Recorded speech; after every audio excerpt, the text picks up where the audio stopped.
Assalamualaikum Ustaz. Waalaikumsalam warahmatullahi wabarakatuh. Saya mau bertanya, saya punya teman yang bekerja di salah satu bank. Dia sebagai teller yang input data nasabah, yang dimana data selalu berbeda, dimana data selalu berbeda sama punya kepala cabangnya. Yang di sana terus dia timbul kecurigaan terhadap bank. Di sana terus dia bertanya sama beberapa pegawai di sana. Dan ternyata benar kalau kepala cabangnya di sana. Anda banyak mengulang kata di sana, pepeo gitu ya. Baik, ya kita teruskan.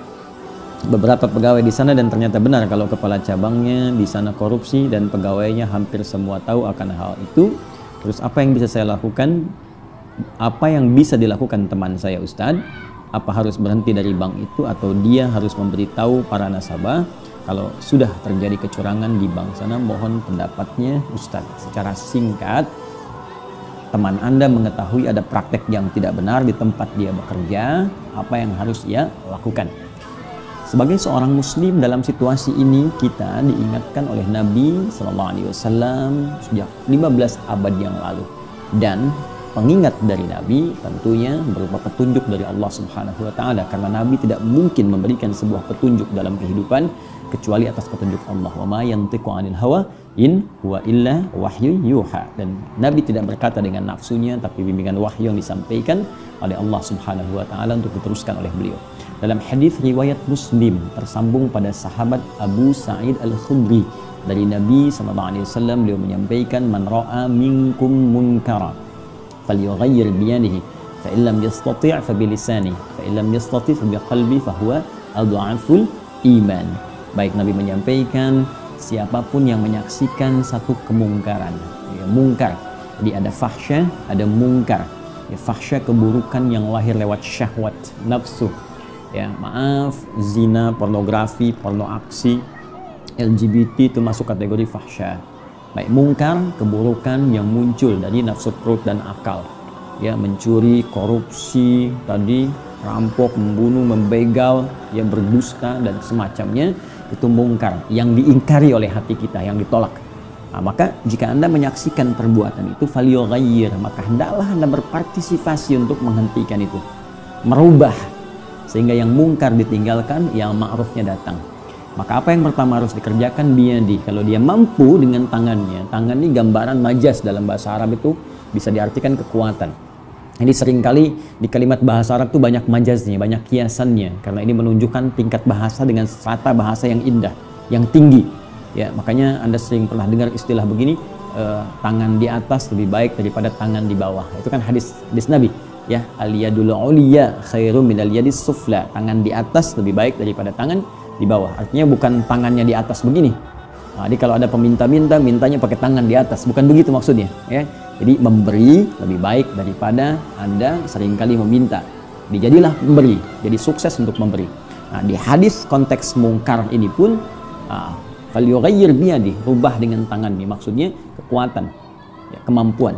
Jadi kalau Anda punya kemampuan, rubah dengan kekuatan Anda. Nah, kalau posisinya bisa melakukan itu. Nah, kalau tak mampu, fabilisani, dengan lisan. Ingatkan, ya, sampaikan. Kalau Anda punya kemampuan tadi, kepala cabangnya di atasnya, ya sampaikan saja, ya, bahwa ada sesuatu yang tidak tepat. Kalau dirasakan misalnya sulit, maka Anda mencari jalan lain. Nah, misal Anda infokan kepada bagian di atas kepala cabang itu, ya, misalnya ke pusat, ya, Anda sampaikan datanya, ya, Anda misalnya samarkan, diteruskan ke pusat, berikan data-datanya untuk dievaluasi, untuk ada misalnya, ya, supervisor dari pusat untuk mengaudit kembali, diaudit, dicek, dilihat apakah ada kejanggalan-kejanggalan atau tidak, dan Anda berpartisipasi sih dalam kebaikan. Karena kalau di tempat Anda bekerja ini, misal kemudian tersebar berita yang tidak baik dan menyebar di masyarakat dan diketahui perilaku itu, bukan sekedar pimpinan cabangnya juga yang akan mendapatkan persoalan, tapi semua bagian-bagian di situ pun akan terkena bagiannya. Bagaimana kalau kemudian ditarik, ya, nasabah menarik semua tabungannya dari situ, tidak ada percaya, maka Anda pun akan dapat bagian keburukannya. Karena itu ada beberapa keburukan-keburukan itu yang keras diingatkan, bahkan diberikan sanksi, ancaman sanksi yang kuat di dalam Islam, karena dampaknya bisa menyebar kepada masyarakat, bahkan yang tidak berbuat. Ya, bahkan yang tidak berbuat. Dan ini sebetulnya sudah logis, dalam hukum positif kita pun seperti itu. Ya, kenapa narkoba misalnya hukumannya lebih berat? Kenapa pembunuhan itu berat? Ya, kenapa hukumannya begitu tinggi dan berat? Karena memang dampaknya kepada orang lain itu bisa luas.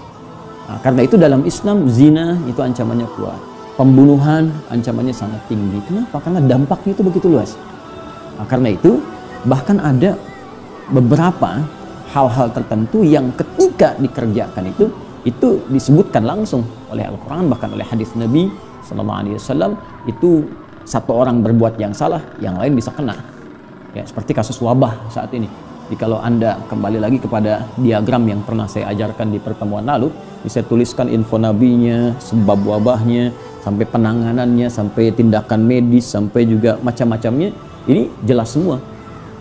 Apa di antara penyebab wabah itu? Salah satunya ada yang terkait dengan perbuatan-perbuatan buruk yang dilarang. Bahkan di hadis-hadis Nabi banyak. Kata Nabi, kalau sudah fahisyah, perbuatan buruk, ya fahisyah itu kayak zina, kan? Itu sangat dianggap mudah sampai di mana-mana orang melakukannya, itu potensi wabah terjadi. Yang zina 1-2 orang, yang kena penyakitnya bisa menular. Ya. Kemudian makan makanan salah konsumsi, makanan yang diharamkan, makanan yang kotor, yang nggak boleh, yang makan 1 orang, tapi mutasi virusnya itu bisa menyebar. Ya, kalau dengue misalnya, demam berdarah itu dari nyamuk. Ya, nyamuknya gigit, ya, kemudian mutasinya baru dari hewan ke manusia. Ya, ini ada wabah yang seperti corona yang kita hadapi sekarang. Ya, dari hewan ke hewan pertama.